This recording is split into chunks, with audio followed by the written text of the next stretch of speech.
The fluorescent lights buzzed overhead as Marcus Thompson pushed his cleaning cart down the polished hallway of Elite Combat Academy.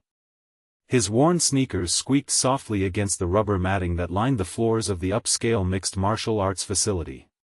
At 42, Marcus moved with a quiet efficiency that spoke of years spent navigating spaces where he preferred to remain unseen.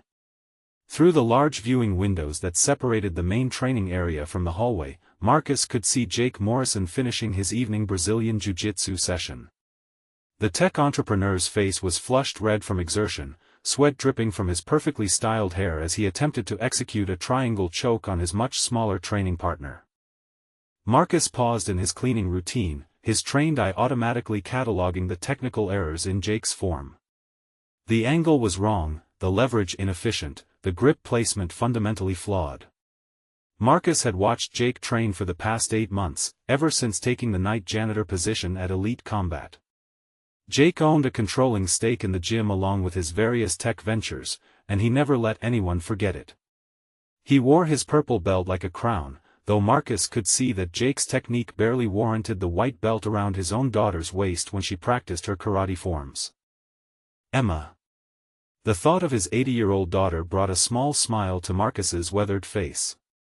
She was waiting for him in the small office adjacent to the reception area, her homework spread across the desk while she worked on math problems that challenged most fifth graders despite her being in 3rd grade.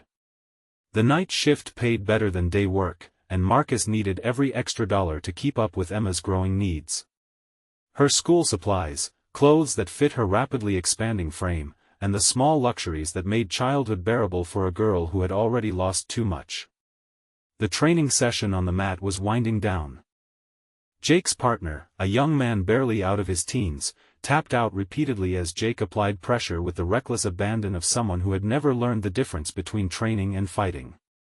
Marcus winced as he watched Jake crank the submission hold well past the point of his partner's tap. The kid's face was turning an alarming shade of purple before Jake finally released the choke, standing up with his arms raised in triumph as if he had just won the world championships.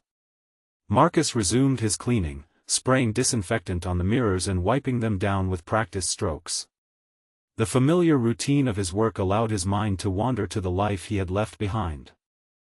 Before Emma was born, before Sarah got sick, before the medical bills and the funeral expenses and the crushing weight of single parenthood, Marcus had been someone else entirely. Someone whose hands were trained for more than pushing a mop and emptying trash cans. The sound of Jake's voice cut through Marcus's memories. The entrepreneur was regaling his training partner with stories of his latest business acquisition, his voice carrying the particular arrogance of someone who had never been truly tested. Marcus had heard variations of the same stories dozens of times.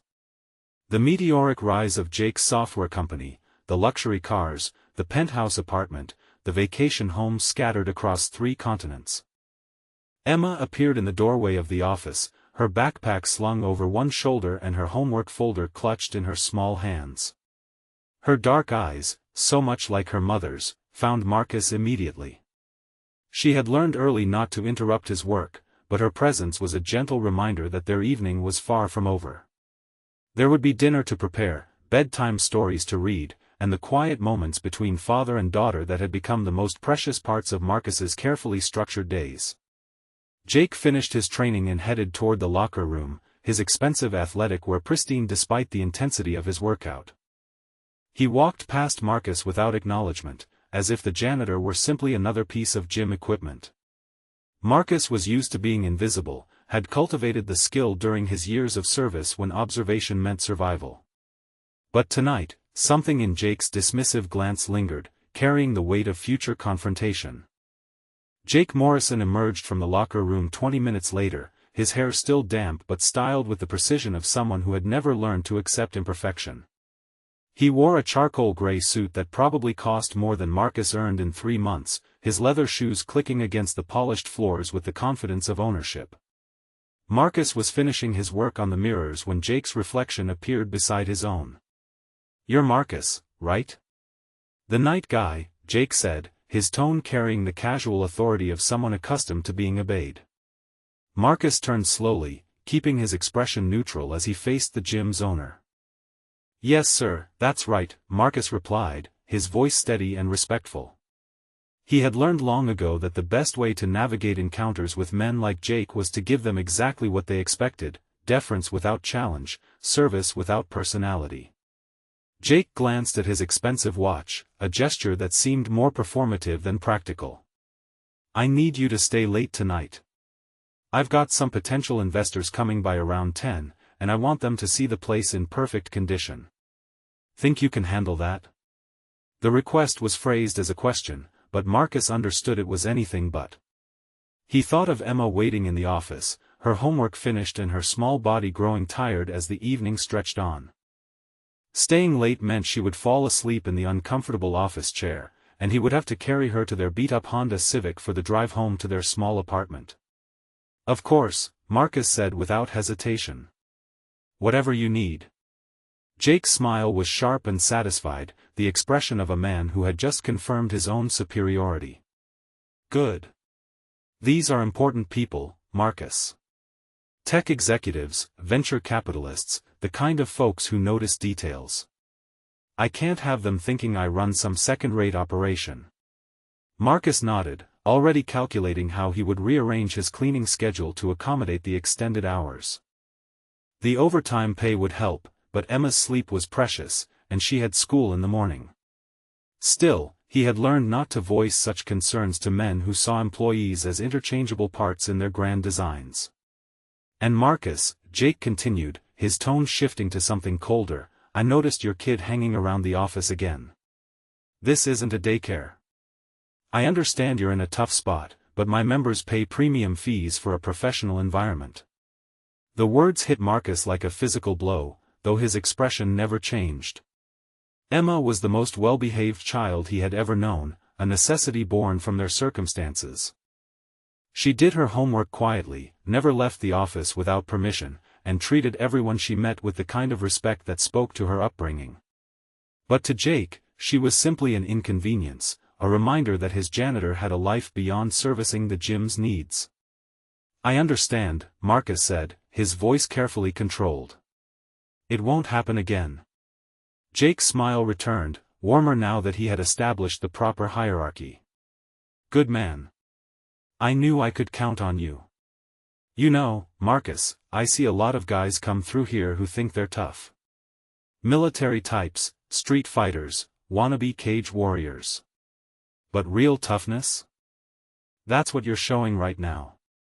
Taking care of business, doing what needs to be done without making excuses." Marcus felt a familiar tightness in his chest, the same feeling he had experienced countless times during his years of service when superior officers praised him for swallowing his pride and completing impossible missions. Jake meant the words as a compliment, but they carried the weight of condescension, the implicit message that Marcus's toughness was valuable only insofar as it served Jake's purposes. The entrepreneur checked his watch again and moved toward the exit. "I'll be back with the investors around 10. Make sure everything's spotless." "And Marcus?" "Next time, find somewhere else for the kid." Jake disappeared through the front doors, leaving Marcus alone with the echo of his expensive shoes and the sting of casual cruelty. Marcus stood motionless for a long moment, his cleaning supplies forgotten as he processed the encounter. He had endured worse humiliations, survived harsher criticisms, and learned to find dignity in the most demeaning circumstances. But the casual dismissal of Emma, the reduction of his daughter to an inconvenience, touched something deeper than professional pride. Marcus turned back to his work, his movements more deliberate now as he cleaned equipment that was already pristine. Through the office window, he could see Emma's small form hunched over her homework, her dedication to her studies a mirror of his own commitment to providing for her. She deserved better than this, better than a father who cleaned up after men who saw them both as obstacles to overcome rather than human beings worthy of basic respect.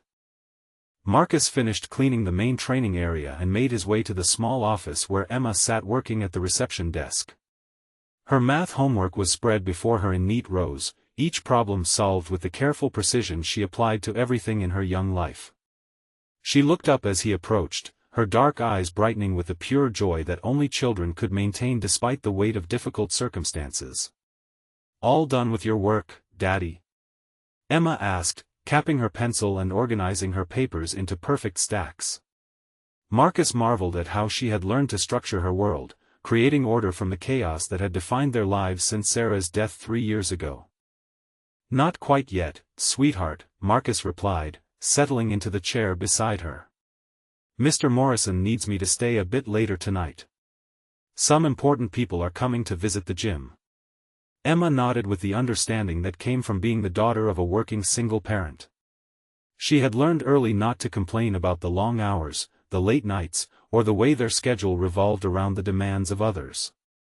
Instead, she had developed a remarkable ability to find contentment in whatever situation presented itself. "I finished my math homework," Emma said, sliding the worksheets toward her father. "Mrs. Peterson says I'm working at a 5th grade level, but I think some of these problems were pretty easy. Want to check my work?" Marcus examined his daughter's homework, impressed as always by her neat handwriting and logical approach to complex problems. Emma had inherited her mother's analytical mind and her father's methodical nature, a combination that made her academic success seem effortless despite the challenges of their circumstances. "These look perfect, Emma," Marcus said, genuinely proud of her accomplishment. "Your mom would be so proud of how hard you work at school." Emma's smile wavered slightly at the mention of her mother, but she recovered quickly with the resilience that had become her defining characteristic. "I remember how Mom used to help me with homework when I was little. She always said that learning was like building a house, and you had to make sure each brick was placed just right." Marcus felt the familiar tightness in his throat that came whenever Emma spoke about Sarah. His daughter's memories were precious fragments of a life that had been cut too short, and he treasured each one even as they reminded him of everything they had lost. Sarah had been the planning partner in their relationship, the one who thought 3 steps ahead while Marcus focused on the immediate tasks at hand. The front door chimed as Jake Morrison returned to the gym, his voice carrying from the entrance as he spoke with someone on his phone. Marcus could hear fragments of the conversation, something about market projections and quarterly earnings that reminded him of the vast gulf between Jake's world and his own. Emma gathered her homework quickly, recognizing the change in her father's demeanor that signaled the need for caution. She had developed an instinct for reading adult emotions, a skill that served her well in navigating the complex social dynamics of their working-class existence. Jake appeared in the doorway of the office, his expression shifting from professional charm to mild irritation as his gaze fell on Emma. His investors wouldn't arrive for another hour, but his presence filled the small space with an uncomfortable tension that made Marcus instinctively protective. "I thought I made myself clear about keeping personal business separate from work, Marcus," Jake said, his voice carrying the particular edge that came when he felt his authority was being questioned. "She's just finishing her homework, sir," Marcus replied, his tone carefully respectful. "We'll be out of your way in just a moment."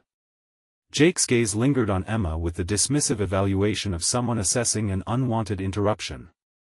The child looked up at him with the polite attention she had been taught to show all adults, her young face open and innocent in a way that seemed to irritate Jake further. "This isn't a study hall, Marcus," Jake continued, his voice growing sharper. "I'm running a business here, not a charity. Your domestic arrangements are your responsibility, not mine." Emma's cheeks flushed with embarrassment, though Marcus could see she didn't fully understand the cruelty behind Jake's words. She began packing her supplies with quiet efficiency, her movements careful and deliberate as she tried to become invisible. Marcus watched his daughter's dignity in the face of adult hostility and felt something dangerous stir in his chest, a protective instinct that had been honed by years of combat training and fatherhood. Emma finished packing her homework with a quiet dignity that never failed to amaze Marcus. She slung her small backpack over her shoulder and looked up at her father with eyes that held no trace of self-pity despite Jake's harsh words. "I'll wait in the car, Daddy," she said softly, understanding without being told that her presence had become a problem. Marcus watched his daughter walk toward the exit, her small frame carrying herself with more grace than most adults he knew. Jake had already turned away, dismissing them both as he began preparing for his investors' arrival. The casual cruelty of the moment settled over Marcus like a familiar weight, another reminder of the careful balance required to maintain their precarious stability. 20 minutes later, Jake's guests began arriving. Marcus could hear their voices from the reception area as he worked on sanitizing the training equipment. The investors were cut from the same cloth as Jake, their conversation peppered with references to market valuations and acquisition strategies that painted the gym as just another asset in a diversified portfolio. Marcus worked methodically, wiping down the heavy bags and organizing the scattered equipment that Jake's earlier training session had left in disarray. Through the large windows separating the training area from the reception, he could see Jake gesturing animatedly as he gave his guests a tour of the facility. The entrepreneur's purple belt was prominently displayed around his waist, and he wore it like a badge of authority that validated his ownership of the space. The tour group paused near the Brazilian jiu-jitsu mats, and Jake began demonstrating basic techniques for his impressed audience.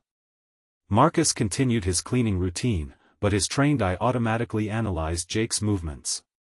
The entrepreneur's form was fundamentally flawed, his base too narrow, his weight distribution completely wrong. He was attempting to show a basic arm drag, but his grip placement would make the technique useless against any opponent with even minimal training. Jake's guests nodded appreciatively, clearly impressed by what they saw as expertise. One of them, a woman in an expensive business suit, asked about the gym's training programs and member retention rates. Jake launched into a rehearsed presentation about Elite Combat's premium positioning and the growing market for high-end fitness experiences. Marcus moved to the equipment storage area, where he began organizing the scattered training gear that members routinely left in haphazard piles. As he worked, he overheard Jake's boasts about his own martial arts prowess, stories that grew more elaborate with each telling. According to Jake's version of events, he had trained with world champions, competed at elite levels, and earned his purple belt through years of dedicated study under renowned masters. The reality, as Marcus had observed over months of watching Jake train, was far different. The entrepreneur's technique was sloppy, his understanding of basic principles superficial at best. He relied on strength and aggression rather than leverage and timing, the hallmarks of someone who had learned just enough to be dangerous to himself and others. One of the investors, a middle-aged man with the soft build of someone who spent his days behind a desk, expressed interest in trying a private lesson. Jake immediately agreed, promising to show him some basic self-defense techniques that could be learned in a single session. Marcus winced internally, knowing that Jake's instruction would likely do more harm than good. As Marcus organized the training equipment, he noticed several pieces that had been improperly maintained. The heavy bag's mounting hardware was loose, creating a safety hazard that could result in serious injury if the bag fell during training. The grappling mats were positioned incorrectly, with gaps between sections that could catch feet and cause twisted ankles. Marcus automatically began correcting these problems, his military training making it impossible to ignore potential dangers. Jake's demonstration continued on the main mats, his voice growing louder as he attempted to impress his audience with increasingly complex techniques. Marcus watched peripherally as the entrepreneur attempted an armbar setup that was so fundamentally wrong it would have been comical if not for the safety implications. Jake's training partner, the same young man from earlier, gamely played along despite the obvious discomfort of being manipulated by someone who clearly didn't understand proper joint manipulation. Marcus finished organizing the equipment and moved on to cleaning the locker rooms. The work gave him time to think about Emma waiting in the car, about the long drive home to their small apartment, and about the choices that had brought them to this point. He had given up a career that commanded respect, traded his uniform for a janitor's coveralls, and accepted the invisibility that came with service work. All for Emma, all to provide her with the stability she needed to build her own future. The sound of laughter from the main training area drew Marcus's attention back to Jake's performance. The entrepreneur was now attempting to explain the finer points of Brazilian jiu-jitsu strategy, his words revealing a superficial understanding that any serious practitioner would recognize immediately. But his audience was captivated, impressed by Jake's confidence and the mystique of martial arts expertise that few civilians understood well enough to question. The demonstration on the main mats was escalating beyond what Marcus considered safe. Jake had convinced one of his investors, the soft-bodied executive who had expressed interest in self-defense, to step onto the training surface for a Hansen lesson. The man looked uncomfortable in his business attire, his expensive shoes providing no traction on the specialized mats designed for barefoot training. Marcus paused in his cleaning routine as Jake began explaining a basic takedown technique. Even from across the room, Marcus could see that Jake's positioning was fundamentally wrong, his center of gravity too high, his grip placement ineffective. The investor nodded eagerly, clearly trusting that the gym's owner possessed the expertise his purple belt seemed to represent. Jake's usual training partner, the young man Marcus had come to know as Tyler, stood nearby watching the interaction with barely concealed concern. Tyler was barely 22, earnest and dedicated despite his limited experience. He trained at Elite Combat because it was close to his college campus, not because he believed Jake was a master instructor. Marcus had observed Tyler's frustration during previous sessions when Jake's coaching contradicted the fundamental principles Tyler was learning from online tutorials and instructional videos. "Where in the world are you watching from tonight? What time is it where you are?"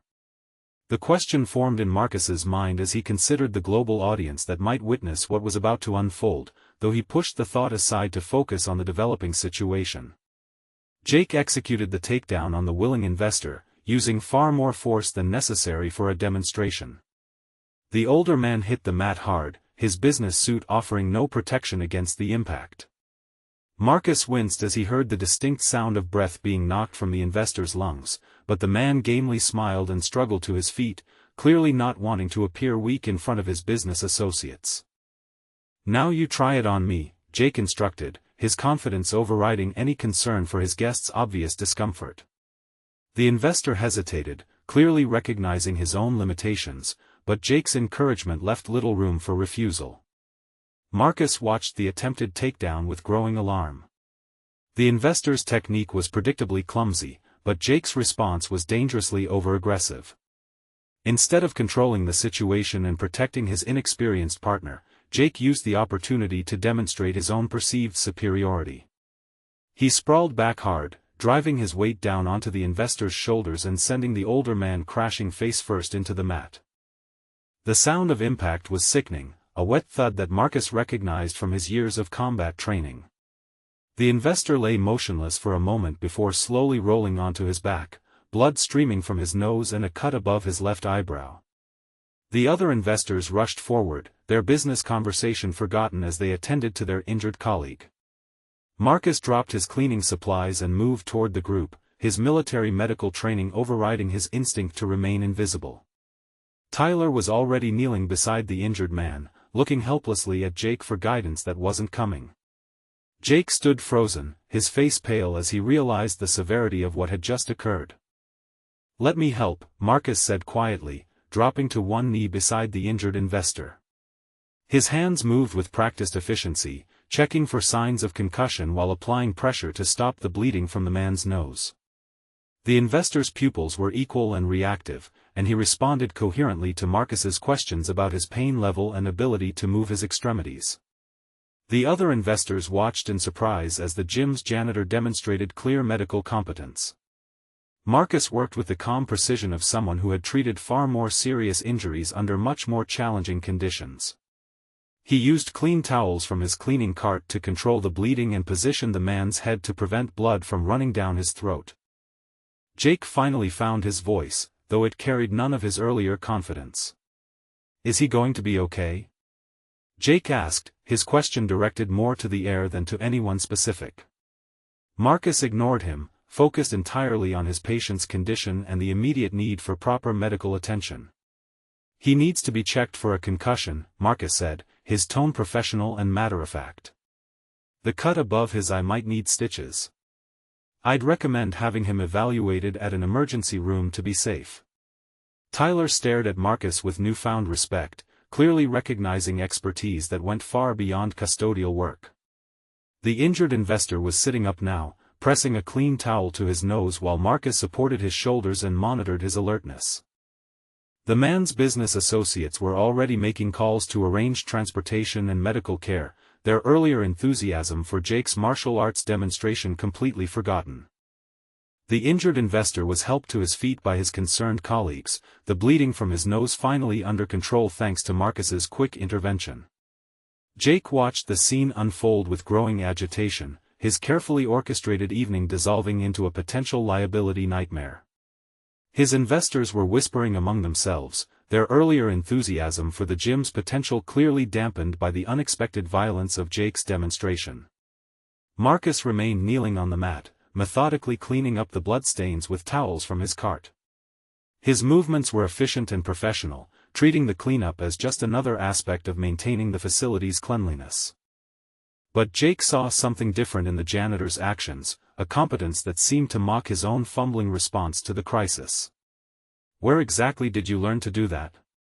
Jake demanded, his voice carrying an edge of suspicion and wounded pride. Marcus looked up calmly, his expression neutral as he continued his cleaning work. "Basic first aid," Marcus replied simply. "Part of my previous job." Jake's face flushed with embarrassment and anger. The contrast between his own panicked reaction and Marcus's composed medical response had not been lost on his investors. He could see the questions forming in their eyes, the uncomfortable recognition that the gym's janitor had demonstrated more practical competence than its owner and primary instructor. Tyler approached hesitantly, clearly wanting to thank Marcus for his quick thinking. The young man had been training at elite combat for 6 months, and he had never seen Jake handle an injury with anything approaching Marcus's calm professionalism. Tyler's respect for Jake had been eroding steadily as he gained more experience and began to recognize the flaws in his instructor's technique. "That was really impressive," Tyler said quietly to Marcus. "You definitely know what you're doing." Jake heard the comment and felt another surge of irritation. His evening was spiraling out of control, and somehow the janitor had become the center of positive attention. The investors were still clustered around their injured colleague, their business discussion replaced by concerns about liability and proper medical procedures. "Marcus," Jake said sharply, drawing the janitor's attention away from Tyler. "I think you're overstepping your bounds here. Medical emergencies are my responsibility as the facility owner." Marcus stood slowly, his hands still holding the blood-stained towels. His expression remained respectful, but something in his posture suggested a man who had been challenged by superiors many times before and had learned to navigate such situations with careful diplomacy. "Of course, sir," Marcus replied. "I was just trying to help." "Well, your help is creating confusion," Jake snapped. "These gentlemen need to know that I'm qualified to handle any situation that arises in my facility. Your first aid pretensions are making everyone uncomfortable." The words hung in the air like a physical slap. Tyler stared at Jake in disbelief, unable to understand how anyone could characterize Marcus's competent medical response as pretentious. Even the investors had stopped their quiet conversation to listen to Jake's increasingly irrational tirade. Marcus absorbed the criticism without visible reaction, though his jaw tightened almost imperceptibly. He had endured similar attacks on his competence from officers who felt threatened by his expertise, but the sting of having his genuine desire to help dismissed as show-off behavior never fully disappeared. From the parking lot, Emma could be seen through the large windows, still waiting patiently in their car. She had found a small book light in her backpack and was reading quietly, her young face illuminated by the soft glow as she lost herself in whatever story she had chosen for the evening. The sight of his daughter's patience in the face of their extended evening served as a reminder of what truly mattered. Jake followed Marcus's gaze to the parking lot and saw another opportunity to reassert his authority.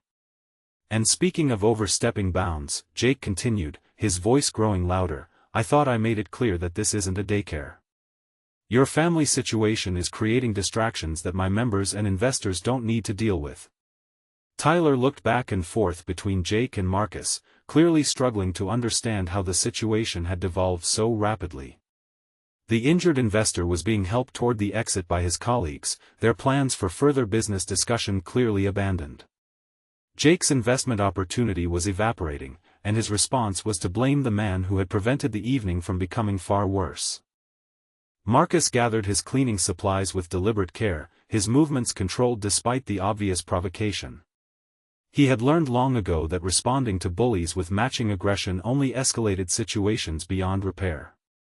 But the casual dismissal of Emma, the reduction of his daughter to a mere inconvenience, touched something deeper than professional frustration. The shove sent Marcus back half a step, not because Derek was particularly strong, but because he hadn't been expecting the physical escalation quite so soon. In that moment, as he regained his balance with the fluid grace of someone who had been knocked down by much more dangerous opponents, something fundamental shifted in the atmosphere around them. Derek's friends immediately sensed the change. The nervous laughter died in their throats as they watched Marcus straighten to his full height, his posture transforming from that of a deferential security guard to something else entirely. Something that made them take an involuntary step backward. "That was assault," Marcus said quietly, his voice carrying a new edge that Derek was too drunk and too angry to recognize as a warning. "On camera, in front of witnesses. Are you sure you want to continue down this path?" But Derek was beyond rational thought now, his ego bruised by the fact that his shove hadn't intimidated the older man the way it had intimidated so many others over the years. He had built his entire identity around the idea that his family's money and influence made him untouchable, and Marcus's calm response was threatening that worldview in a way that made him desperate to reassert dominance. "I'll show you assault," Derek snarled, and swung a wild haymaker at Marcus's face with all the technique of someone whose only fighting experience came from movies and video games.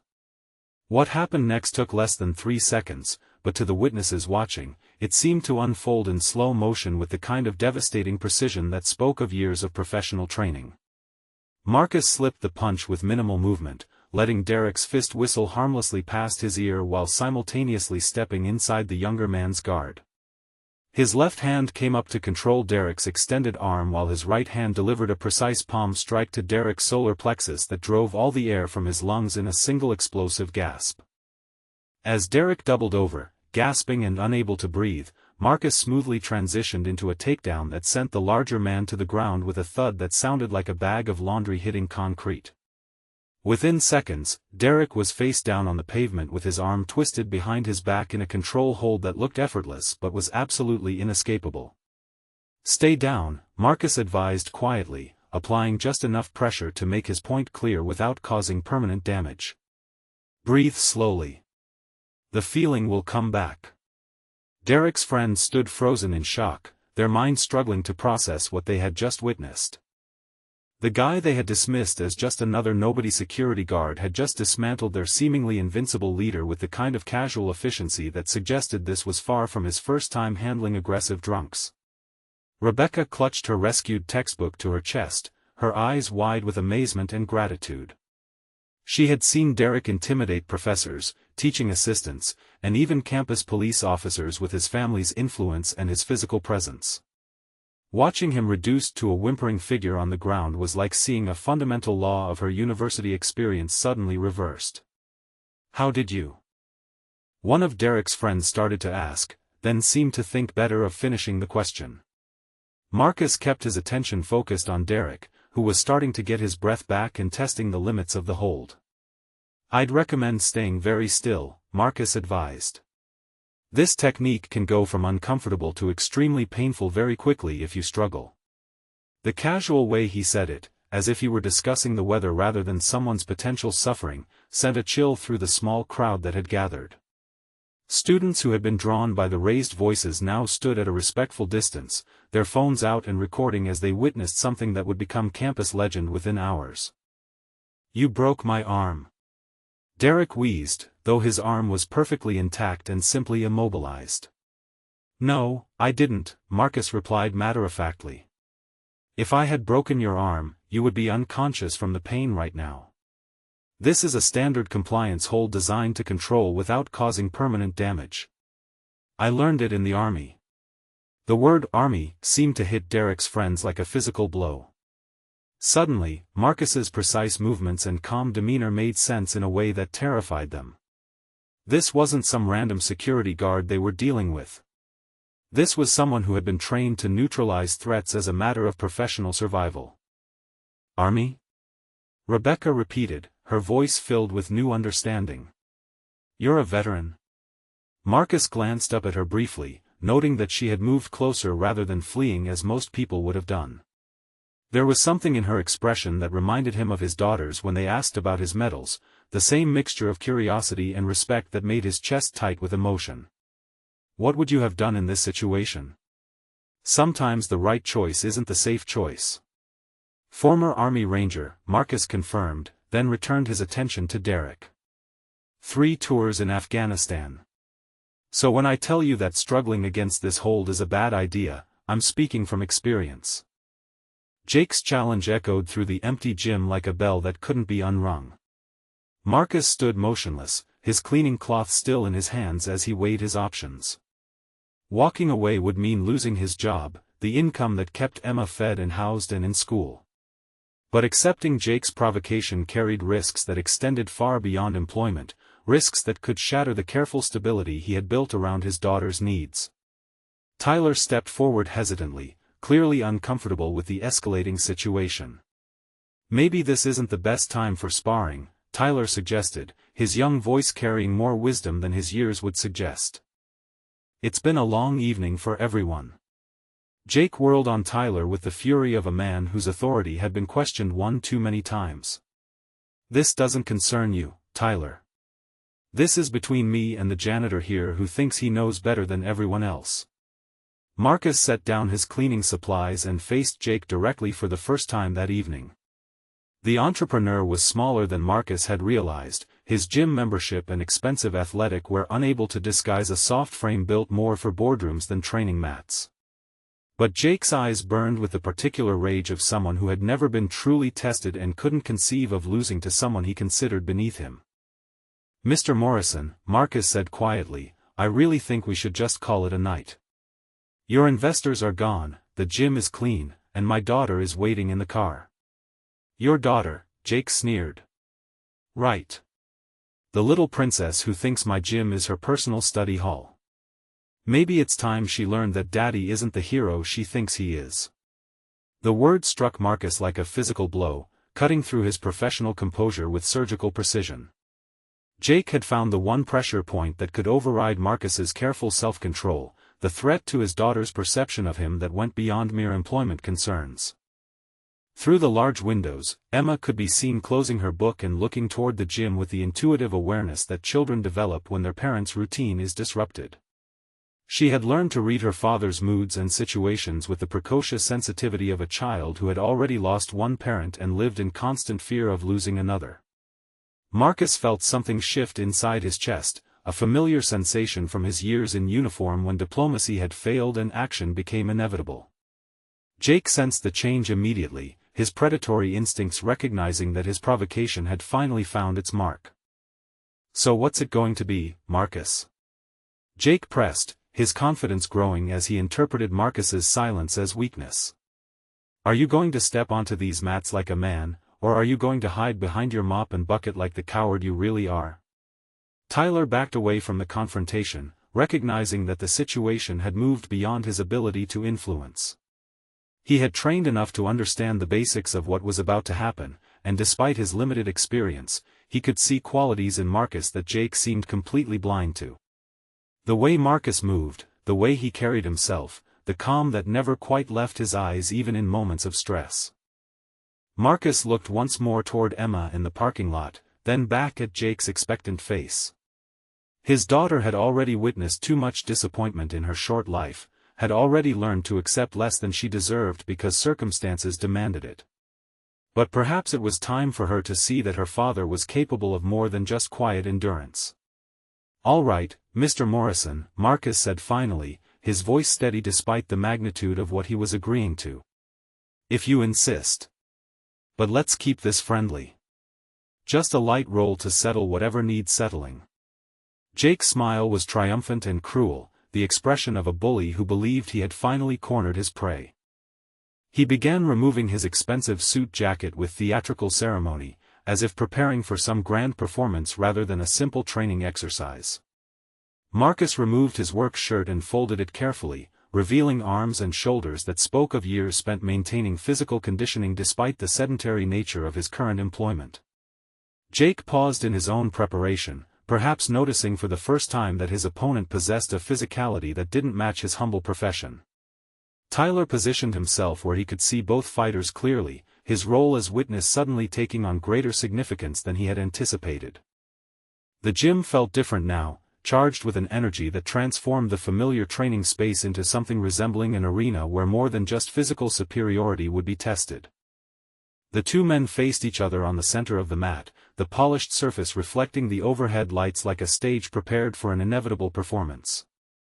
Jake bounced on his toes with nervous energy, his purple belt tied perhaps a bit tighter than usual as if the fabric could somehow enhance his abilities. Marcus stood perfectly still, his breathing calm and measured in a way that suggested years of controlling adrenaline under far more dangerous circumstances. Jake made the first move with the aggressive confidence of someone who had never encountered real resistance. He shot forward in a sloppy double-leg takedown attempt, his head positioned too high and his level change telegraphed from across the room. Marcus stepped slightly to his left and sprawled back, his hips driving down to counter Jake's momentum while his hands found the proper underhooks with effortless precision. The reversal was so smooth that Tyler almost missed it. One moment Jake was attacking, and the next he found himself face down on the mat with Marcus controlling his back. But Marcus didn't capitalize on the position, instead allowing Jake to scramble back to his feet with minimal resistance. "Not bad for a janitor," Jake said, his breathing already slightly labored despite the brief exchange. He was trying to maintain his confident demeanor, but Tyler could see uncertainty creeping into his movements. The takedown defense had been too technically sound, too effortless to dismiss as beginner's luck.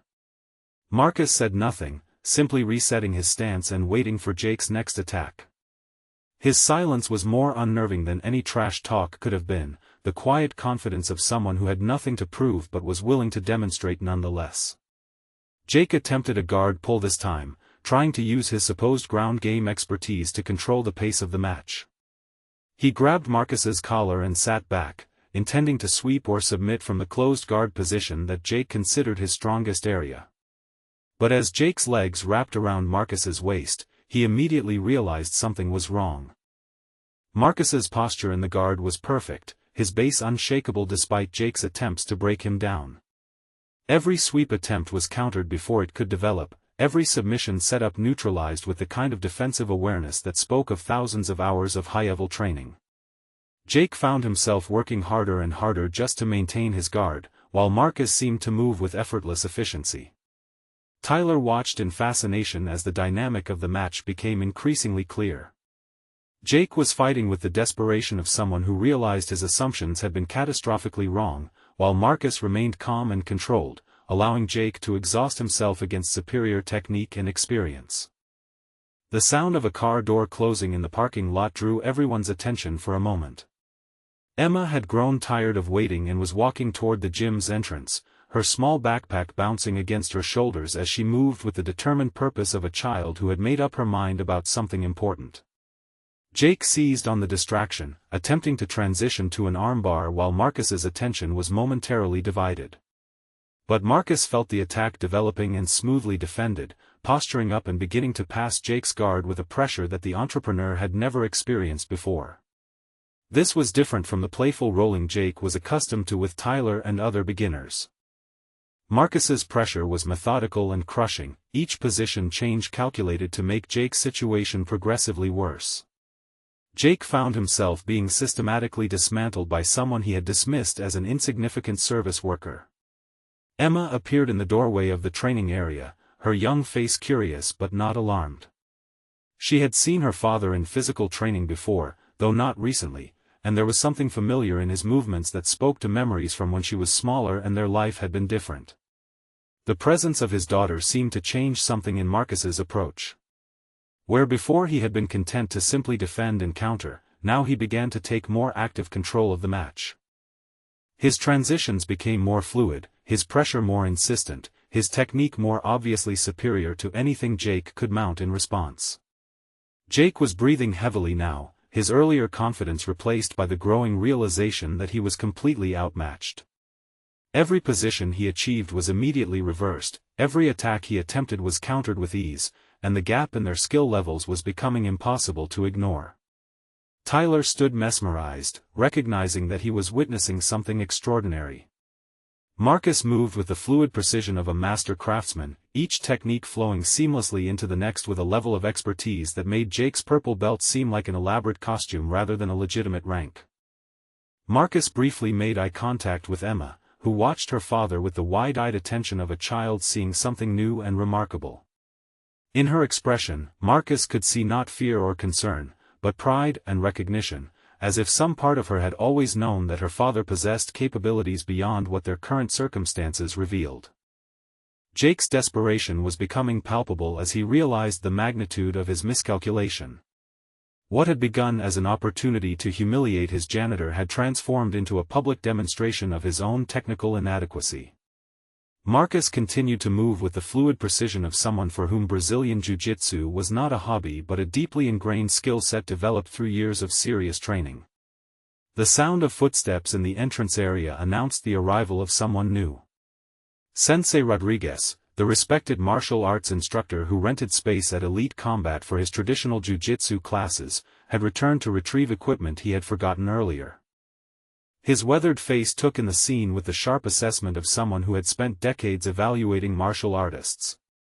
Marcus felt Jake attempting another desperate submission, this time a kimura that was so poorly executed it would have been ineffective against a white belt. Marcus easily countered the attack and transitioned to side control, his movement so smooth that it appeared effortless despite the technical complexity involved. Sensei Rodriguez stepped closer to the mats, his experienced eyes immediately recognizing what Tyler had begun to understand.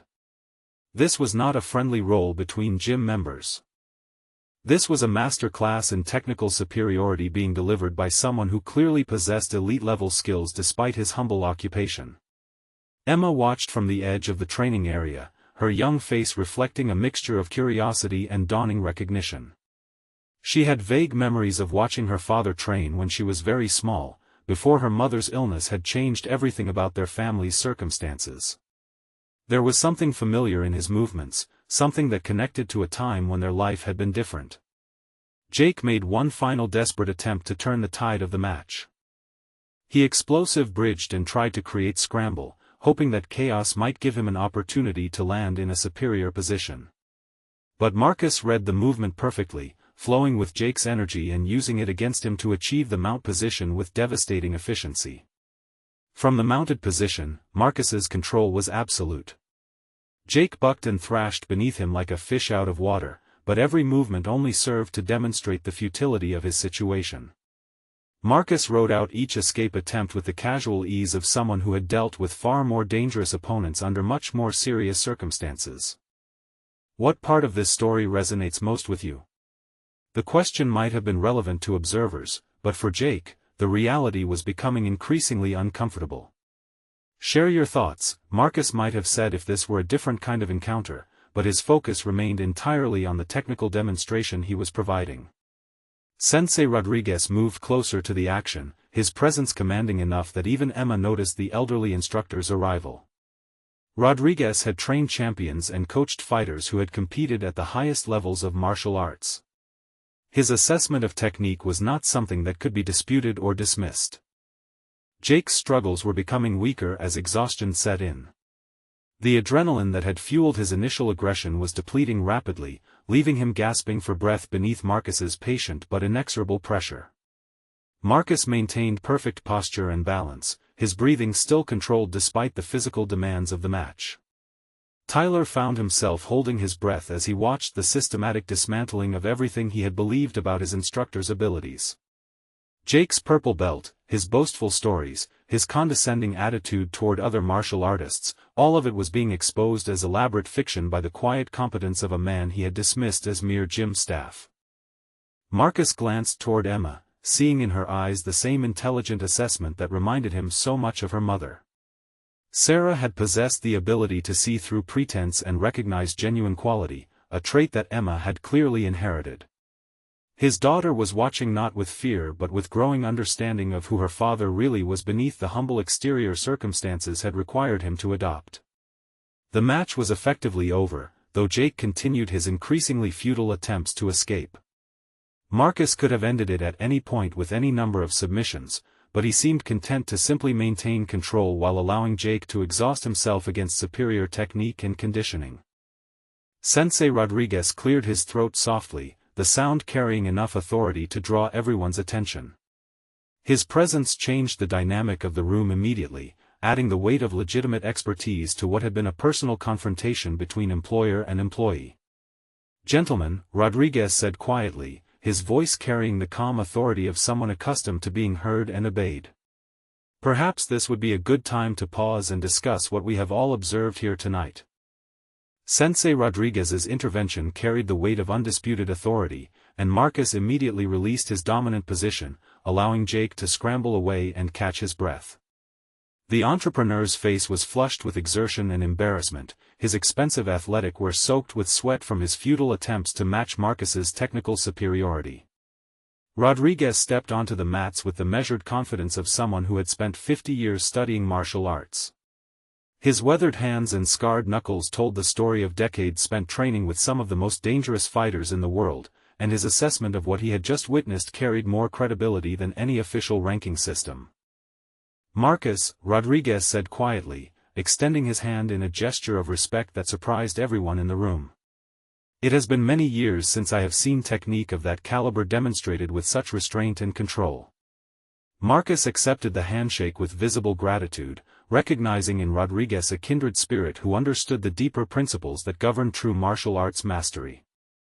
Jake watched the exchange with growing confusion, unable to process how his janitor had earned the immediate respect of the most accomplished instructor who trained at elite combat.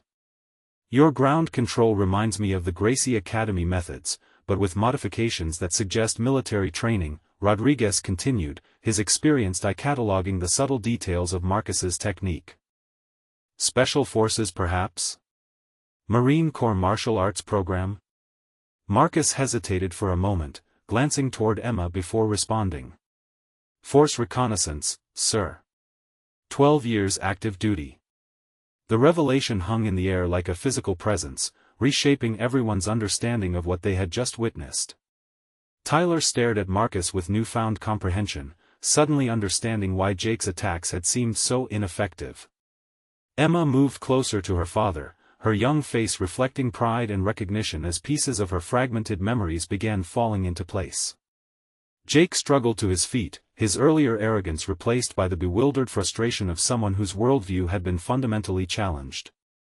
He had built his identity around his martial arts prowess, his expensive belt and his ownership of the gym serving as validation of his supposed expertise. But Marcus had dismantled that entire construct with effortless technical superiority. Rodriguez turned his attention to Jake with the patient expression of a teacher addressing a student who had learned an important lesson. "Mr. Morrison," Rodriguez said carefully, "I hope you understand what you have witnessed here tonight. This gentleman has been training at the highest levels while you have been playing at martial arts." Jake's response was immediate and defensive. "He's just the janitor," Jake protested, his voice carrying the desperation of someone clinging to a rapidly crumbling sense of superiority. "I don't care what he did in the military. This is my gym, and I earned my rank through years of training." Rodriguez's expression hardened slightly, his patience tested by Jake's refusal to acknowledge obvious reality. "Your rank, Mr. Morrison, was purchased rather than earned. Your technique is fundamentally flawed, and your understanding of basic principles is superficial at best." The words struck Jake like physical blows, each criticism more devastating than the last. Rodriguez was not simply offering his opinion but delivering a professional assessment that carried the weight of unquestionable expertise. Tyler watched the exchange with fascination, finally understanding why his own progress had seemed so limited under Jake's instruction. Marcus remained silent throughout the confrontation, his attention focused primarily on Emma, who had moved to stand beside him. Her small hand found his larger one, and he could feel in her grip the pride and recognition that he had hoped never to reveal but was now grateful to share. "I would like to offer you a position," Rodriguez said to Marcus, his tone carrying the formality of an official proposal.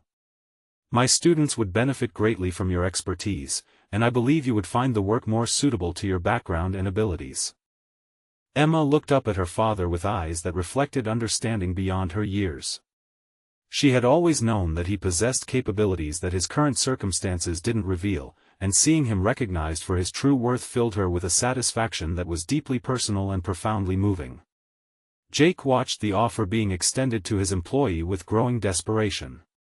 The evening had spiraled completely beyond his control, transforming from an opportunity to assert dominance into a public humiliation that would be impossible to forget or dismiss. Rodriguez continued speaking directly to Marcus, ignoring Jake's increasingly agitated presence. "Your daughter would be welcome to continue her studies in the office space I rent here. I understand the challenges of single parenthood, and I believe we can create an arrangement that serves everyone's needs." Marcus felt Emma's grip on his hand tighten with excitement, and he realized that everything he had hoped to provide for her, the stability and respect and opportunity that she deserved, was being offered by someone who recognized their true worth rather than dismissed it. 3 weeks later, Marcus stood at the edge of the training mats wearing a clean white GI with a black belt tied around his waist. The belt had been a gift from Sensei Rodriguez, who had insisted that Marcus's military rank and years of experience warranted recognition regardless of civilian certification requirements. Emma sat at a small desk in the corner of the training area, her homework spread before her as she worked with the quiet concentration that had become her trademark. The evening class was filled with Rodriguez's regular students, men and women who had come to elite combat specifically to train under the respected sensei's guidance. Marcus had spent the past 3 weeks learning their names, understanding their individual strengths and weaknesses, and developing the teaching methods that would help them advance their own martial arts journey. Jake had initially threatened legal action over Marcus's departure from his janitorial position, but his bluster had evaporated when Rodriguez calmly explained the employment law implications of retaliating against a worker who had been publicly humiliated by his supervisor.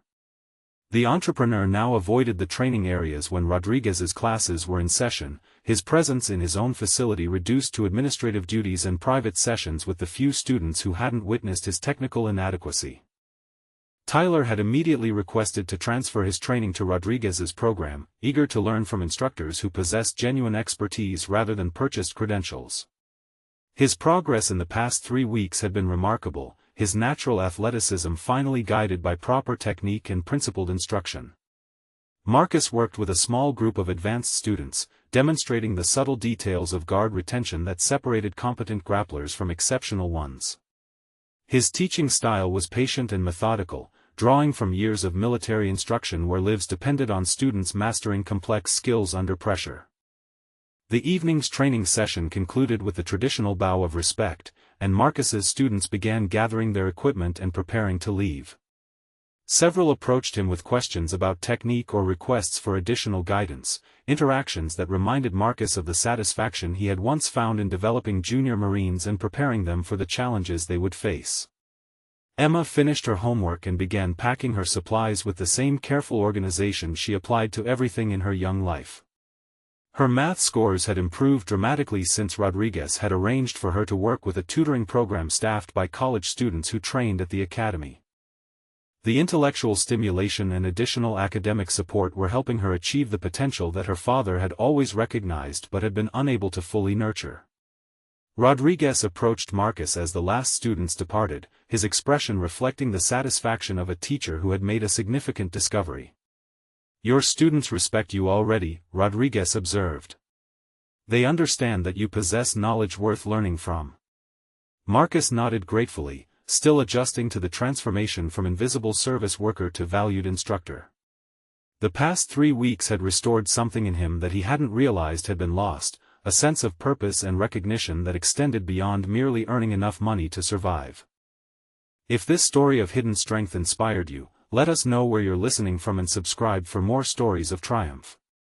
The thought crossed Marcus's mind as he considered how dramatically their circumstances had changed, though he kept his focus on the immediate satisfaction of meaningful work and his daughter's happiness.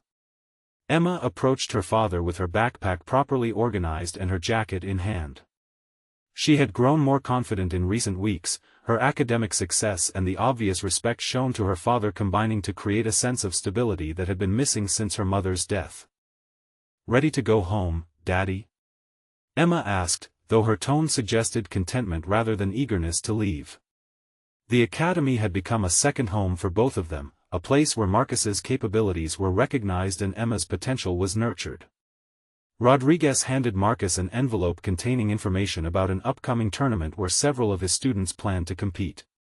"Your military background would be invaluable in preparing them for competition pressure," Rodriguez explained. I hope you will consider coaching them through the experience.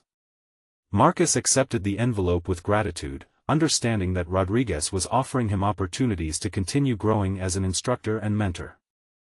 The tournament would be Emma's first chance to watch her father in an official coaching capacity, a moment that would complete the transformation from their previous circumstances to their current possibilities. As they prepared to leave elite combat that evening, Marcus reflected on the unpredictable nature of recognition and opportunity. 3 weeks ago, he had been invisible, dismissed, and undervalued despite possessing capabilities that few people would ever develop. Tonight, he was respected, recognized, and valued for exactly the same skills and character traits that had always defined him. Emma took her father's hand as they walked toward their car, her small grip conveying the security and pride that came from knowing her father was appreciated for his true worth. The evening air was cool and comfortable, and their future stretched ahead of them with possibilities that neither had dared to imagine just a few weeks before.